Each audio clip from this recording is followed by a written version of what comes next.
What makes Valvoline so special? It's not just another good full synthetic that tries to keep things clean. Valvoline's saying it can actually clean up what's already in there over time, through normal oil changes. That claim is exactly why some people swear by it, and why others don't buy it at all. Before getting too far, let's keep this grounded. What Valvoline says this oil does, why people disagree about it so much, and what actually makes sense if you're driving a high mileage daily in the US. A lot of folks hear engine cleaning oil and immediately think of harsh flushes, loosened sludge, and something expensive breaking a week later. That fear didn't come from nowhere. Engines that go a long time without regular maintenance can react unpredictably when the chemistry changes. But Restore and Protect entered the conversation for a different reason. It's aimed squarely at a problem a ton of drivers deal with and never fully solve. Oil consumption that doesn't come from an obvious leak. If your car isn't marking its territory in the driveway but still wants a quart between changes, two suspects usually come up. One is wear. Rings and cylinder walls that have simply seen a lot of miles. The other is deposits carbon packed into the ring grooves so the rings can't move freely and seal the way they're supposed to. From the driver's seat, both look the same. The dipstick keeps dropping. But mechanically, they're very different problems. That difference matters. Here's what Valvoline is actually claiming with Restore and Protect. On their official product descriptions and FAQs, they say it's a premium full synthetic designed to remove up to 100% of harmful piston deposits with continuous use, and to help prevent new deposits from forming. The part people skip over is the timeline.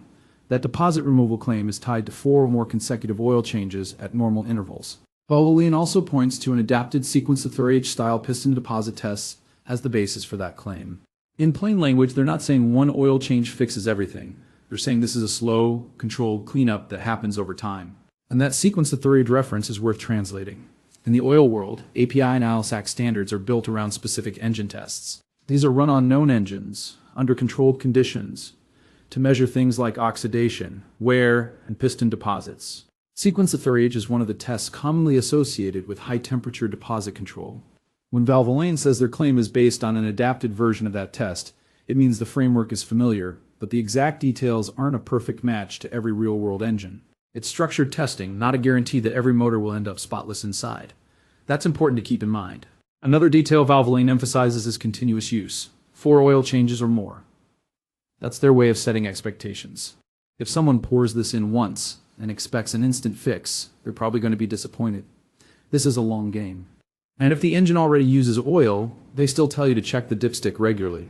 Topping off doesn't stop just because you change brands. Some owners mention the oil getting dark quicker at first. That alone doesn't mean anything bad. Dark oil can simply mean it's doing its job and holding contaminants in suspension.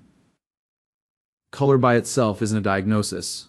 The more meaningful clues are oil level behavior over time, how the engine sounds when it's cold, and whether anything changes after a couple normal intervals. Valvoline also names the chemistry behind it.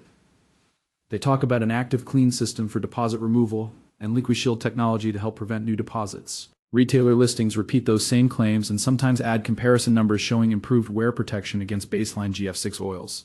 Those results come from standardized tests, and they're real, but they're still controlled snapshots, not your exact commute, climate, or driving habits. Restore and Protect comes in the grades most US drivers actually use, like 0W20, 5W20, and 5W30, and it's positioned around modern gasoline specs such as API-SP and ILSAC GF6A. That matters because those standards include testing for deposit control, oxidation resistance, and protection against issues modern engines deal with, like low-speed pre-ignition and turbocharged direct injection setups. If you spend time reading oil discussions, especially on places like the Bob is the Oil Guy forums, you'll see the same debates come up again and again. Is this really different from other high detergent oils? Does up to 100% mean anything in an engine that lives on short trips and cold starts? And a big anxiety question. If it's cleaning, is the oil filter going to clog early? A lot of mechanics you hear on popular automotive YouTube channels tend to land in the middle. They'll tell you oil quality matters, but maintenance history matters more. They'll also remind people that cleaning in a running engine is usually gradual. It's not chunks of sludge breaking loose all at once. And they're quick to say oil isn't a rebuild. Worn parts stay worn. This is where expectations get people into trouble. Restore and Protect can be a perfectly reasonable idea and still feel like it did nothing. If the engine is already clean inside, there's nothing dramatic to remove. If oil consumption is coming from worn rings or valve seals, cleaning won't suddenly make that stop. But if deposits are sticking the rings, freeing them up over time can help the ring seal better, and that can reduce oil use. Some owners report that happening. Others report no change at all. Both outcomes make sense. Cold start noise is another thing people notice after switching oils, and it's tricky. A quieter start doesn't automatically mean the oil is better, and a little extra ticking doesn't automatically mean something's wrong. Startup sound can change based on viscosity behavior, additive friction characteristics, and even the oil filter's anti-drainback valve design. That filter detail matters. Hang on to that thought. If you've actually run Restore and Protect, I'm genuinely interested in the specifics, not just a thumbs up or thumbs down. What vehicle and engine is it? How many miles are on it? What oil change interval did you run? And what filter brand did you use? And did you notice anything change with oil level or cold starts after more than one interval? Now let's talk about the filter concern, because this is where people really get nervous. Valvoline addresses it directly in their FAQ. They say active clean works by dissolving deposits into microscopic particles that stay suspended in the oil and then leave the engine when you drain it at the next oil change. According to them, this doesn't reduce oil filter performance or shorten filter life. That lines up with how detergents and dispersants are supposed to work, keep contaminants small and floating so they don't settle and bake onto surfaces. The pushback still makes sense, though. Oil filters only catch particles above a certain size, and every filter has a finite capacity. People imagine the oil turning into thick black soup and plugging the filter halfway through the interval. In a well-maintained engine, that kind of dramatic failure is unlikely, and running the filter for a normal interval is usually fine. If the engine's history is unknown, or if it's lived a hard life with long intervals and short trips, a more cautious approach is reasonable. Shorten the first interval, keep an eye on the oil level, and if it helps you sleep better, swapping the filter mid-interval isn't a bad idea. Valvoline doesn't say you have to do that, but real life isn't always ideal test conditions. So let me ask it straight.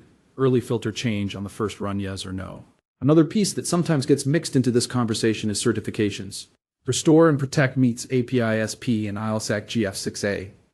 But Valvoline also notes it isn't Dexos licensed. If your vehicle is under warranty and your owner's manual specifically calls for Dexos approved oil, the safest move is boring. Use an oil that carries exactly what the manual asks for.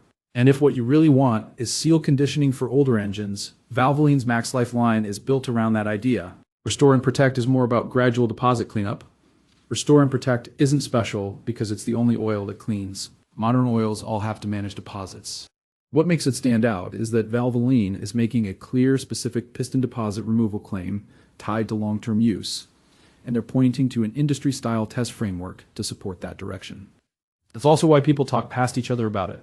One driver tries it once and feels nothing. Another runs it for several oil changes and sees oil consumption slow down. Someone else hears a different startup sound and blames the oil when the filter might be the real variable. Same product, very different situations. If you're considering it for a high mileage daily, here's the bottom line. If the engine is generally healthy but showing signs that could be deposit-related mild oil use, slightly rough behavior, that it's getting tired, feeling Restore and Protect is a reasonable option to try over multiple normal intervals, with realistic expectations. If the engine is already clean, you might not notice anything. If it's worn, it won't become unworn. And if it's severely sludged, shorter intervals and patience matter more than any single bottle of oil. And if you've run it, I'd really like to hear the details again. Vehicle, engine, mileage, oil change interval, and filter brand. Also, did you stick with it for more than one change, or did you move on quickly? So, what makes Restore and Protect so special?